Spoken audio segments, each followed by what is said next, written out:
Cockroach जनता party अब सड़कों पर उतर आई है। हजारों की संख्या में युवा प्रदर्शन कर रहे हैं और पहली तस्वीर प्रदर्शन की तमिलनाडु से सामने आ गई है। तमिलनाडु में बेरोजगारी, नीट में धांधली और महंगाई को लेकर युवाओं ने कॉकरोच रैली निकाली है। हाथों में पोस्टर थे जिसमें कॉकरोच का लोगो बना था और स्लोगन्स लिखे हुए थे। इसके साथ में कॉकरोच जनता पार्टी का जो ऑफिशियल लोगो है वो भी दिखाई दे रहा था। इस रैली का आयोजन democratic youth federation of India और स्टूडेंट्स फेडरेशन ऑफ इंडिया ने किया था। तस्वीरें आपके सामने है, इसमें दिखाई दे रहा है कि हाथों में कॉकरोच के पोस्टर लिए जो युवा हैं, इनमें जो लड़कियां हैं वो भी शामिल हैं और लड़के भी बड़ी संख्या में जो युवा हैं वो इस रैली में शामिल होते हैं, लगातार नारेबाजी करते हैं और सरकार से मांग करते हैं कि बेरोजगारी और नीट में हुई धांधली की जवाबदेही वो दे। और वहीं दूसरी तरफ बाकी जो मुद्दे हैं जैसे कि महंगाई और इसके अलावा के जो मुद्दे जिनसे जनता परेशान हो रही है, इन सबको लेकर इन लोगों ने रैली की है और हजारों की संख्या में इस रैली में भीड़ जुटी, जिसके साथ में ये पता चल रहा है कि अब जमीन पर भी कॉकरोच जनता पार्टी उतरने लगी है। ऑफिशियली कॉकरोच जनता पार्टी की तरफ से ये प्रोटेस्ट भले ही ना हो, लेकिन युवाओं के मन में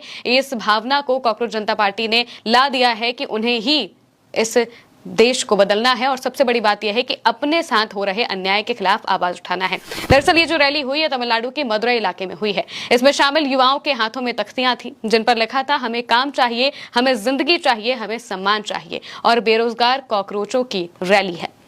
मदुरई में प्रदर्शनकारी गांधी मेमोरियल म्यूजियम के पास इकट्ठा हुए और फिर तम्मुकम मैदान की ओर रैली निकाली। प्रदर्शनकारियों ने कॉकरोच के लोगो वाले पोस्टर लिए हुए थे और बेरोजगारी के साथ ही भ्रष्टाचार जैसे मुद्दों को उजागर करने वाले नारे लगाए। ऑर्गेनाइजर्स ने कहा कि इस अभियान का उद्देश्य रोजगार के मौकों और शिक्षा तक पहुंच के लिए संघर्ष कर रहे युवाओं के सामने आने वाली चुनौतियों की ओर सरकार का ध्यान आकर्षित करना है। कोयम्बटूर में भी DYFI की जिला इकाई द्वारा इसी तरह का विरोध प्रदर्शन आयोजित किया गया। रैलियों के दौरान उठाई गई मांगों में बेरोजगारी से निपटने के उपाय, नीट परीक्षा प्रक्रिया में कथित अनियमितताओं के खिलाफ कार्रवाई, पेट्रोल और डीजल की बढ़ती कीमतों को नियंत्रित करने के कदम और शैक्षिक अधिकारों के लिए मजबूत सुरक्षा उपाय शामिल थे। दोस्तों, ये रैली ऑफिशियली कॉकरोच जनता पार्टी ने ऑर्गेनाइज नहीं कराई थी, बल्कि उससे इंस्पिरेशन लेकर यानी कि प्रेरणा लेकर युवाओं ने इस कॉकरोच रैली को खुद ही आयोजित किया, क्योंकि युवाओं को कॉकरोच बोला गया था।